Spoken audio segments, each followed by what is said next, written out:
Welcome to this explainer. Today we're diving straight into some shared gaming trauma.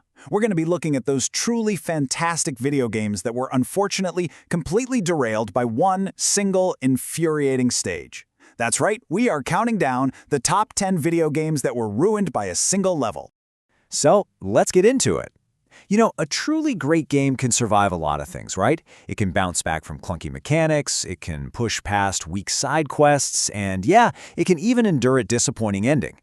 But what happens when a masterpiece hits an absolute brick wall? Sometimes a single level crashes through the entire experience like a wrecking ball, instantly turning all of your excitement into pure frustration.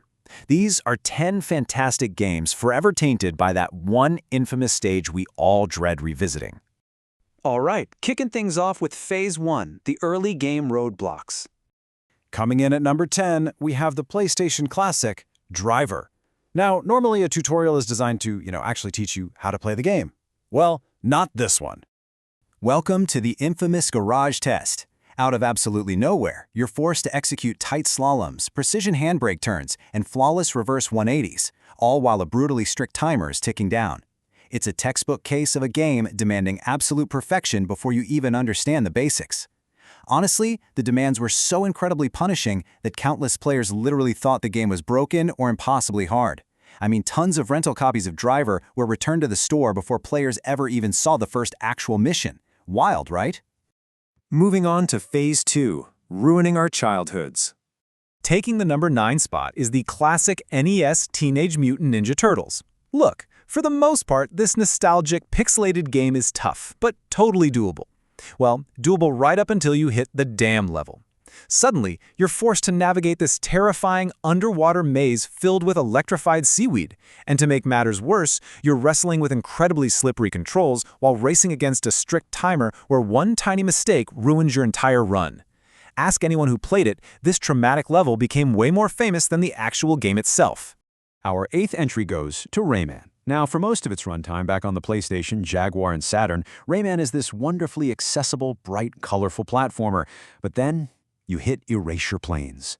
This level basically declares all-out war on the player. It suddenly demands brutal precision, flawless platforming, and near-perfect timing. It acted as a complete brick wall that straight-up ended the game for an untold number of players. Landing at number 7 is the 16-bit era version of The Lion King. Kids popping this in expected a fun, breezy Disney adventure only to be met with the can't wait to be king level. Suddenly you're forced to decipher these incredibly obscure visual cues while bouncing across a maddening puzzle of giraffes and monkey tails. Instead of feeling like magical Disney fun, it felt more like a grueling entrance exam for professional speedrunners. Ramping up the pain at number 6, we've got the notoriously challenging Battletoads on the NES. If you ask any retro gamer about this game, you know exactly what level they're going to bring up. Yep, the Turbo Tunnel. This is literally the exact place where friendships, controllers, and sanity went to die. It's basically a stage that requires you to memorize obstacle patterns at blistering speeds, demanding reaction times in mere fractions of a second. The rest of Battletoads is hard, sure, but the Turbo Tunnel is an entirely different universe of punishment. It's just the perfect example of developers confusing raw trial-and-error memorization with an actual skill-based challenge. Which brings us to Phase 3, genre shifts and nightmares. Breaking into the top half at number 5 is Kingdom Hearts on the PS2.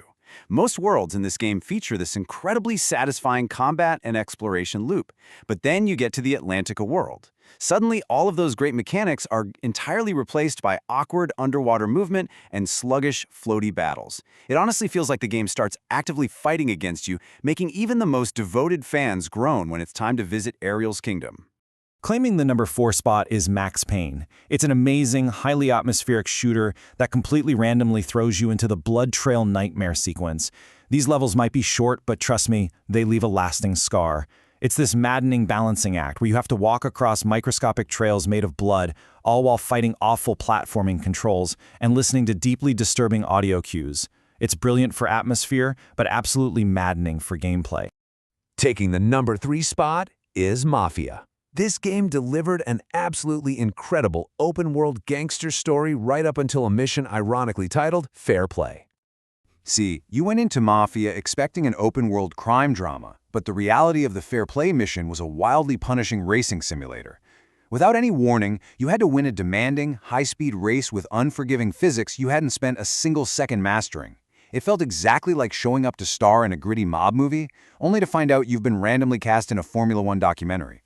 It perfectly illustrates the danger of forced variety, when a developer completely sacrifices a game's core strengths just to throw in a wacky, unexpected mechanic. Okay, Phase 4, the honorable mentions.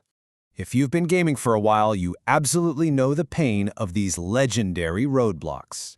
We've got the agonizing control escort mission in GoldenEye 007, the frustrating, broken precision of the high road in Crash Bandicoot, the blinding, lava-filled mess that is Lost Izalith in Dark Souls, the absolute nightmare of escorting Sig through the slums in Jak 2, and of course, literally every single ring-flying level in Superman 64.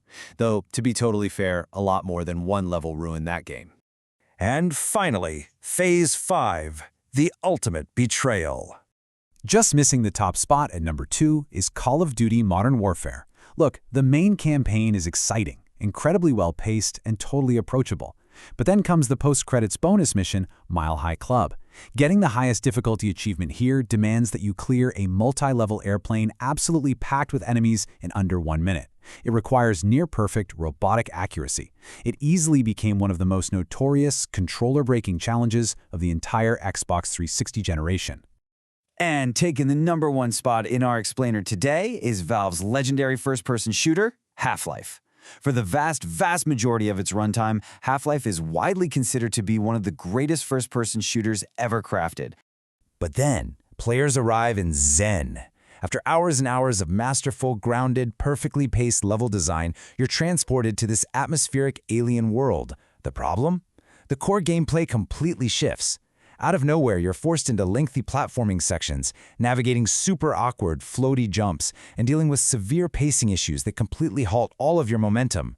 Zen just feels like a totally different game, and it really diminishes what is otherwise a legendary genre-defining experience. Well, we have definitely unpacked a lot of shared trauma today, really looking at how a single misstep in level design can forever alter a game's legacy. But as we wrap up this explainer, I want to turn it over to you. I'm going to leave you with this question. What single level ruined an otherwise perfect game for you? Think about it, look back on your own gaming history, and hey, maybe you can finally find some closure. Thanks so much for joining me on this explainer, and keep learning.